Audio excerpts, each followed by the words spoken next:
Hello friends, welcome to my channel bake and more. এখন বাজারে ভালো পাকা তাল পাওয়া যাচ্ছে, তাই আজ আমি আপনাদের দারুণ স্বাদের তালের ভাপা পিঠা বানিয়ে দেখাবো। এটা একবার বাড়িতে বানিয়ে দেখতে পারেন, আশা করছি সবার ভালো লাগবে। যে কেউ খুব সহজে এটা বানিয়ে ফেলতে পারবেন। দেখুন কতটা নরম হয়েছে এই পিঠেগুলো, খুব কম সময়ের মধ্যে রেডি হয়ে যায় আর মাত্র কয়েকটি উপকরণ দিয়ে বানানো যায়। খেতেও ভীষণই ভালো হয়। রেসিপিটা ভালো লাগলে লাইক আর শেয়ার করবেন, আর বাড়িতে বানালে কমেন্ট বক্সে জানাতে ভুলবেন না খেয়ে আপনাদের কেমন লাগলো। তাহলে চলুন দেখে নেওয়া যাক আজকের রেসিপিটা। প্রথমে ব্যাটারটা রেডি করে নেব। তার জন্য একটি মিক্সিং বোল নিয়েছি। মিক্সিং বোলে দিয়ে দিচ্ছি 1 বাটি সুজি। এখানে 200 গ্রাম সুজি আছে। এবার এতে দিয়ে দিলাম ওই বাটিরই হাফ বাটি চিনি, 2 চামচ ময়দা, খুব সামান্য নুন, ওই বাটিরই হাফ বাটি নারকেল কোড়া আর ওই বাটিরই 1 বাটি ঘন তালের পাল্প। যদি আপনাদের তালের পাল্প একটু পাতলা হয় তাহলে পরিমাণে আরেকটু বেশি দেবেন। এবার সবটা ভালো করে মিশিয়ে নেব।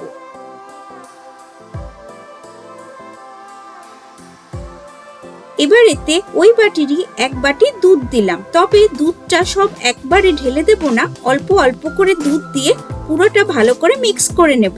আর এখানে আমি দুধটা আগে থেকে জাল দিয়ে ঠান্ডা করে রেখেছিলাম। খুব ভালো করে মিশিয়ে নিতে হবে, মিশ্রণটা যাতে খুব মসৃণ হয়, কোনো রকম দলা যাতে না থাকে।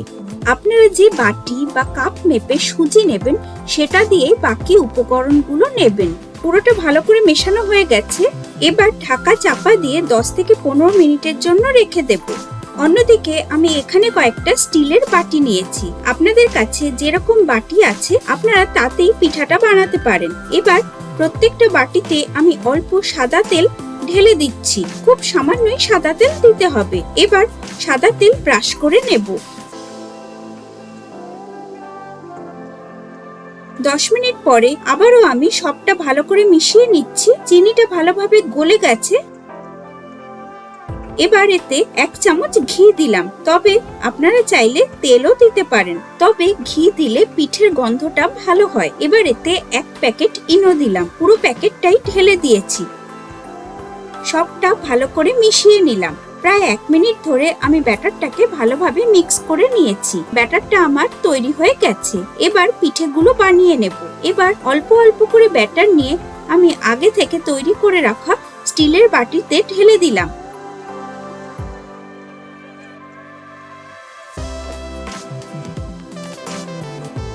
সব বাটিতে আমি ব্যাটার ঢেলে দিয়েছি।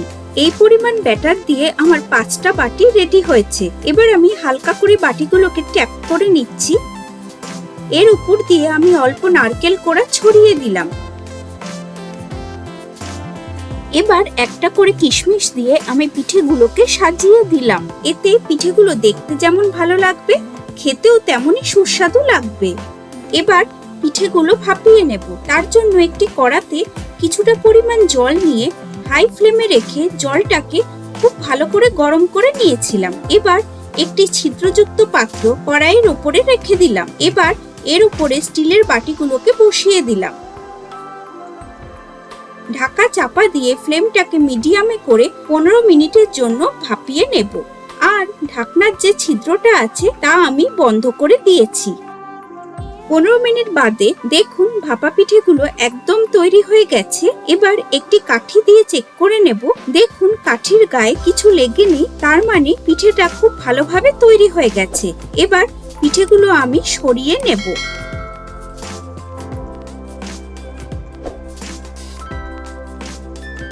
এবার পিঠেগুলো আমি সম্পূর্ণভাবে ঠান্ডা করে নেব। বেশ কিছুক্ষণ পরে পিঠেগুলো পুরোপুরি ঠান্ডা হয়ে গেছে এবং পিঠেগুলো বাটির গা থেকে ছেড়েও এসেছে। এবার পিঠেগুলোকে ডিমোল্ড করব। তার জন্য একটি চামচের পেছন দিয়ে বাটির গা থেকে আলগা করে নিচ্ছি। এবার সাবধানে বাটিটাকে অন্য প্লেটের উপরে উল্টে দেব। দারুণ স্বাদে তালের ভাপা পিঠেগুলো একদম তৈরি হয়ে গেছে। এবার একটি প্লেটে আমি সব ভাপা পিঠেগুলোকে সার্ভ করে দিয়েছি। আপনারা দেখুন পিঠেগুলো কতটা নরম হয়েছে আর খেতেও ভীষণই ভালো হয়। দারুণ স্বাদের তালের ভাপা পিঠের রেসিপিটা বাড়িতে বানালে আমাকে কমেন্ট বক্সে অবশ্যই জানাবেন খেয়ে আপনাদের কেমন লাগলো। রেসিপিটা ভালো লাগলে ভিডিওটাকে লাইক ও শেয়ার করে নেওয়ার অনুরোধ রইল। আর আমার চ্যানেলে নতুন বন্ধু হয়ে থাকলে আজই চ্যানেলটিকে সাবস্ক্রাইব করে পাশে থাকা বেল বাটনটি প্রেস করে অল করে নেবেন, যাতে আমি যখনই এরকম আরো নিত্য নতুন সুস্বাদু রেসিপির ভিডিও দেব তার নোটিফিকেশন আপনাদের মোবাইলে খুব তাড়াতাড়ি পৌঁছে যাবে। সকলে ভালো থাকবেন, সুস্থ থাকবেন। আবার হাজির হব অন্য কোনো লোভনীয় রেসিপি নিয়ে। তাহলে আসি আজকে, টাটা।